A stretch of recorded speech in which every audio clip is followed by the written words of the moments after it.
नमस्ते दोस्तों, मेरा नाम पूजा है और मैं 24 साल की हूँ। मैं जयपुर की रहने वाली हूँ। मेरा परिवार बिल्कुल साधारण है।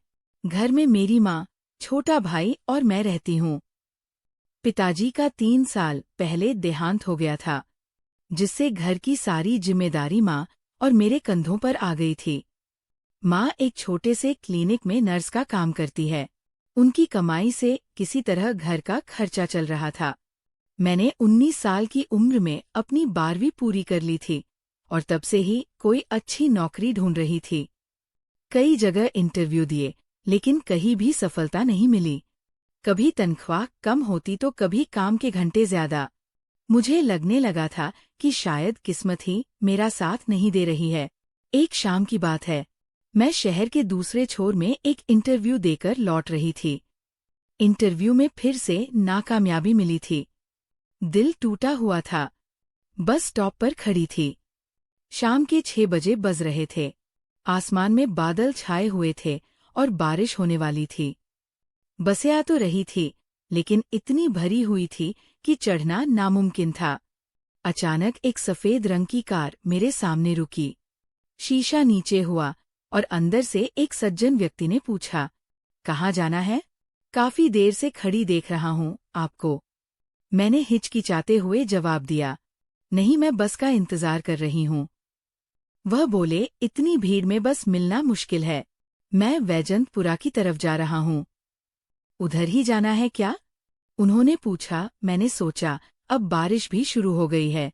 बस मिलने के चांस कम है और घर भी दूर है। थोड़ी देर सोचने के बाद मैंने कहा, "हाँ, मुझे वैजंतपुरा के पास ही जाना है। अगर आपको कोई दिक्कत ना हो तो बिल्कुल नहीं आ जाइए।" उन्होंने मुस्कुराते हुए कहा। मैं पीछे की सीट पर बैठ गई। वे मुझसे बात करने लगे और बोले, "आप क्या करती हैं?" मैंने बोला, "अभी कुछ खास नहीं, नौकरी की तलाश कर रही हूँ। आज भी एक इंटरव्यू देकर आ रही हूँ।" "और कैसा रहा इंटरव्यू?" उन्होंने पूछा। मैं बोली, "अच्छा नहीं रहा," क्योंकि वे बोल रहे थे कि अनुभव की कमी है। फिर वे बोले, "ओ, ये तो हर नए उम्मीदवार की समस्या होती है। अनुभव कहाँ से लाए, जब कोई काम ही ना दे?" रास्ते भर हम बातें करते रहे। मैंने उन्हें अपने परिवार के बारे में बताया, अपनी पढ़ाई के बारे में, और ये भी कि कैसे मुझे नौकरी की सख्त जरूरत है। उन्होंने ध्यान से सुना और मेरी बात समझी। जब मेरा घर आया, मैंने उन्हें रुकने के लिए कहा। उतरते समय मैंने धन्यवाद दिया। वे कुछ देर रुके और फिर अपनी जेब से एक कार्ड निकाला। "ये मेरा बिजनेस कार्ड है। मैं राज शर्मा, एक IT कंपनी का मालिक हूँ। अगर आपको इंटरेस्ट हो तो कल सुबह मिलिए मेरे ऑफिस में। हमें एक फ्रंट डेस्क असिस्टेंट की जरूरत है। शायद हम आपकी मदद कर सके।" उन्होंने मुस्कुराते हुए कहा। मैंने कार्ड लिया, एक बार फिर धन्यवाद दिया और अंदर चली गई। घर में माँ चिंतित थी कि मैं इतनी देर से क्यों आई। मैंने उन्हें सारा किस्सा सुनाया और वो कार्ड दिखाया। माँ थोड़ी चिंतित हुई। "अजनबी पर भरोसा करना ठीक नहीं होता बेटा," वे बोली। रात को मैंने वो कार्ड फिर से देखा। Raj Sharma, CEO, innovative tech solutions, एक बड़ी कंपनी लग रही थी। मैंने इंटरनेट पर सर्च किया तो पता चला कि ये वाकई में एक अच्छी कंपनी है। मैंने तय किया कि अगले दिन जाकर देखूंगी। क्या पता किस्मत साथ दे जाए। अगली सुबह मैंने अपने सबसे अच्छे कपड़े पहने, थोड़ा मेकअप किया और ऑफिस के लिए निकल पड़ी। कार्ड पर जो पता था वहां पहुंची तो मैं हैरान रह गई। एक बहुत ही बड़ी और शानदार इमारत थी। मैंने रिसेप्शन पर जाकर राज सर से मिलने की बात कही और अपना नाम बताया। रिसेप्शनिस्ट ने मुझे 5वीं मंजिल पर जाने को कहा। मैं लिफ्ट से ऊपर गई और उनके केबिन के बाहर पहुंची। दिल धड़क रहा था। धीरे से दरवाजे पर दस्तक दी तो अंदर से आवाज आई, "कम इन।" मैं अंदर गई तो राज सर डेस्क पर कुछ फाइल्स देख रहे थे। मुझे देखकर वे मुस्कुराए। "अरे पूजा, आ गई आप। बैठिए बैठिए।" उन्होंने मुझे इशारा करके एक कुर्सी पर बैठने को कहा। मुझे थोड़ा अजीब लगा कि वे मेरा नाम याद रख पाए। फिर मैंने सोचा कि शायद रिसेप्शनिस्ट ने उन्हें बता दिया होगा। "तो पूजा, आपने अपनी पढ़ाई के बारे में बताया था। क्या आप कंप्यूटर पर काम कर सकती हैं? बेसिक MS ऑफिस आता है।" उन्होंने पूछा। मैं बोली, जी हाँ सर।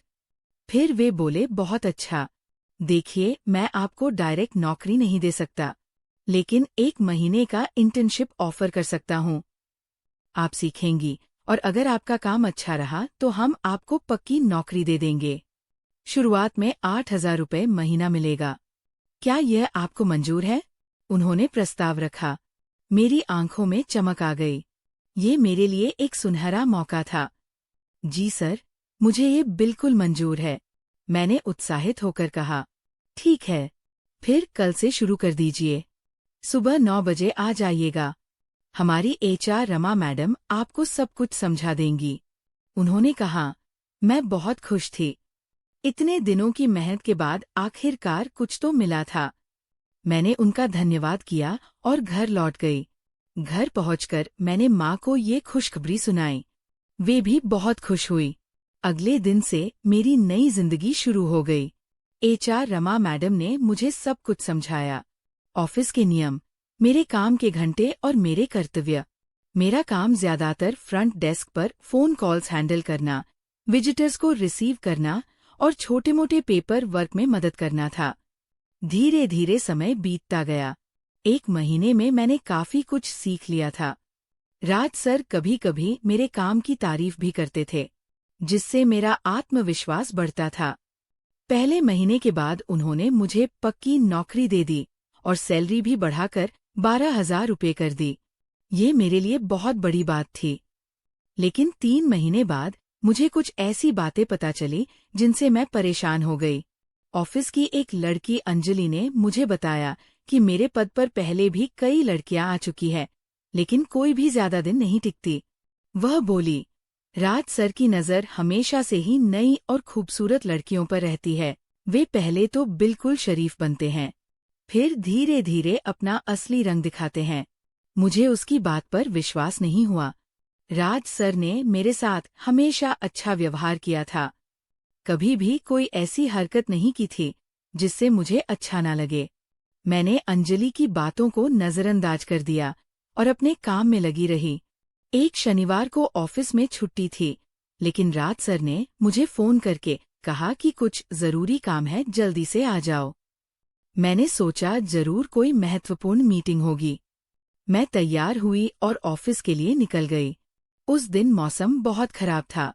आसमान में काले बादल छाए हुए थे और तेज हवाएं चल रही थी। मैं स्कूटी पर सवार होकर ऑफिस की ओर चल पड़ी। रास्ते में अचानक बारिश शुरू हो गई। मैंने एक दुकान के नीचे रुककर बारिश रुकने का इंतजार किया, लेकिन बारिश और तेज होती जा रही थी। मैंने सोचा कि ऑफिस ज्यादा दूर नहीं है, इसलिए बारिश में ही चल पड़ी। जब मैं ऑफिस पहुंची तो पूरी भीग चुकी थी। मेरे बाल कपड़े सब गीले थे। मैं लिफ्ट से सीधे राज सर केबिन में गई। राज सर अपने केबिन में थे। मुझे इस हालत में देखकर वे चिंतित हो गए। अरे पूजा, तुम तो पूरी भीग गई हो। ऐसे कैसे काम करोगी? तुम्हें बुखार हो जाएगा। मैं वहीं खड़ी थी। पानी टपकता हुआ। राज सर ने अपना कीबोर्ड साइड में रखा और अलमारी से एक तौलिया निकाला। ये लो, रेस्ट रूम में जाकर सर सुखा लो। मैंने तौलिया लिया और रेस्ट रूम में चली गई। मेरे कपड़े पूरी तरह भीगे हुए थे। मैंने अपने बाल सुखाए और थोड़ा ठीक किया, लेकिन कपड़े तो गीले ही थे। रेस्ट रूम से निकली तो देखा ऑफिस में सिर्फ राज सर और मैं ही थे।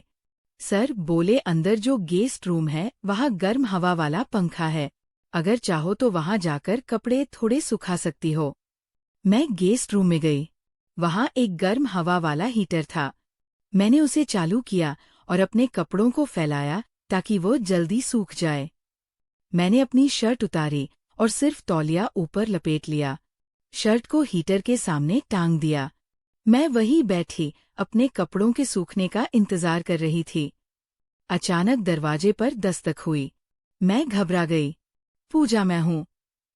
एक इम्पॉर्टेंट फाइल अंदर रखी है, मुझे जरूरत है। राज सर की आवाज थी। मैंने तौलिया अच्छे से लपेटा और दरवाजा खोला। राज सर ने मुझे नीचे से ऊपर तक देखा। उनकी नजरों में कुछ अजीब सा था, जिससे मुझे असहज महसूस हुआ। मैं नजरें झुकाए खड़ी रही। वे अंदर आए और अलमारी से एक फाइल निकाली। जाते समय वे मेरे सूखते कपड़ों को देखते रहे। फिर बोले, कपड़े सूखने में समय लगेगा, हमें काम भी करना है। तौलिया लपेटकर ही आ जाओ केबिन में, यहाँ कोई नहीं है देखने वाला। मेरा दिल धड़कने लगा, पर मैं क्या करती? मीटिंग की तैयारी करनी थी। बड़ी हिचकिचाहट के साथ मैं तौलिया लपेटकर बाहर आई और उनके केबिन में गई। राज सर सोफे पर बैठे थे, लैपटॉप खोले हुए।